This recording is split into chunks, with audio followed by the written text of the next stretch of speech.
moments ago. A very emotional moment here, Nick and his family saying their group prayer and then their goodbyes. This is a Wallenda ritual before any big stunt, again, dating back generations upon generations. And yes, his children, as you see there, Yanni, Amadeus, and little Levita, will watch the whole stunt. They have been watching their parents wire walk since they were all in diapers. The family now hustling over by boat to the Canadian side so they can be there to wrap their father, their husband, with hugs and love when he arrives on this side of the falls. Can you imagine what that would be like to watch your dad do this?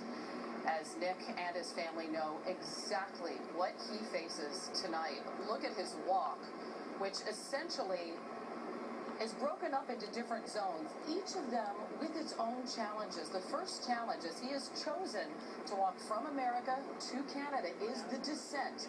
This is one of the most stressful times. He does not like to walk downwards, and it is a downhill slope of 5 to 6 degrees. He says it's like going downstairs. If you fall downwards, you fall down off that wire. And then what we're getting to is that increasingly nerve-wracking spot of this walk, the wet zone. It is less steep, but it's when he is out over the falls. He moves out over that lip, looking 20 stories down, and visibility and wind issues will become paramount. He will arrive to the valley, essentially the midway point, that central area closest to the water. The give of the wire itself will have him some 35 feet lower than where he began. It is there where he might find the most movement in the wire. They were trying to fix that again. That is why they added that extra pendulum late this morning in an effort to keep it from rolling on him. He's really going to have to change the rhythm of his steps. After that, the climb, he will collect himself for what may be his biggest challenge and the final test, and one can only imagine how he will be feeling.